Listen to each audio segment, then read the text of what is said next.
ఈ రోజుల్లో మన దేశంలో గుర్తింపు నెంబర్లనేవి ప్రతి ఒక్కరి జీవితంలో అవసరమైనవిగా మారిపోయాయి. ప్రభుత్వం, బ్యాంకులు, వ్యాపారాలు అందరికీ ఇవి చాలా ముఖ్యమైనవి. కానీ ఇవి ఎంత ముఖ్యమో, ఎలా ఉంటాయో చాలా మందికి పూర్తిగా తెలియదు. భారతదేశంలో సాధారణంగా ఉపయోగించే గుర్తింపు నెంబర్లు అవి ఎలా ఉంటాయి, వాటి ఉపయోగం ఏంటి సులభంగా తెలుసుకుందాం. అడ్రస్ తెలుసుకోవడానికి ఉపయోగించే 6 అంకెల నెంబర్. మొదట్లో పోస్ట్ ఆఫీస్ ద్వారా లెటర్స్ పంపడానికి ఈ 6 అంకెల నెంబర్ ఉపయోగపడేది. ఇప్పుడు అన్ని కొరియర్ సర్వీసులు ఇదే ఫాలో అవుతున్నాయి.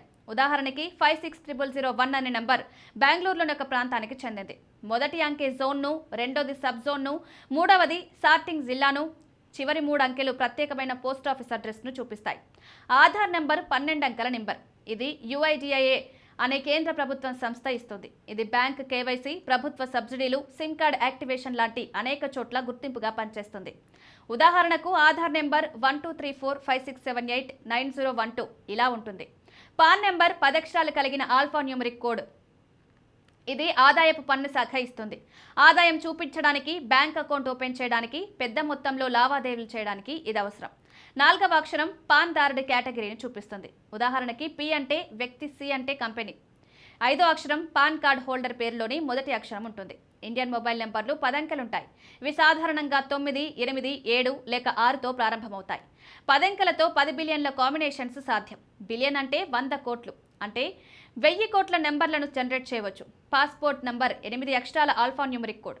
ఉదాహరణకి M123456 అని ఉంటుంది. కానీ పాస్పోర్ట్ ఫైల్ నెంబర్ మాత్రం 12 డిజిట్స్తో ఉంటుంది. ఓటర్ ID EPIC నెంబర్ 10 అక్షరాల ఆల్ఫా న్యూమరిక్ కోడ్. ఇది ఎన్నికల కమిషన్ ఇస్తుంది. ఓటర్ ID ఓటింగ్ హక్కుతో పాటు అడ్రస్, ID ప్రూఫ్గా కూడా పనిచేస్తుంది. IFSC కోడ్ అనేది 11 అక్షరాల ఆల్ఫా న్యూమరిక్ కోడ్. ఇది RBI నిర్దేశిస్తుంది.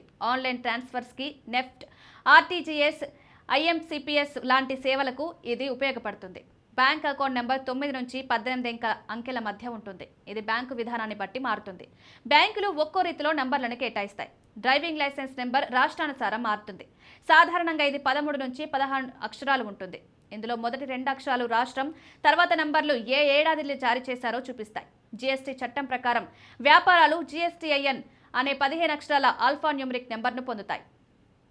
ఇందులో మొదటి 2 అంకెలు రాష్ట్ర కోడ్, తర్వాత పాన్ నెంబర్, తర్వాత ఇంకొక కేటగిరీ కోడ్, చివరిగా చెక్సమ్ కోడ్ ఉంటుంది. ఇలా ఒక్కో ఫార్మాట్లో ఉండడం వల్ల కూడా నకిలీ పత్రాలను, నకిలీ కార్డుల్ని సులభంగా గుర్తించవచ్చు.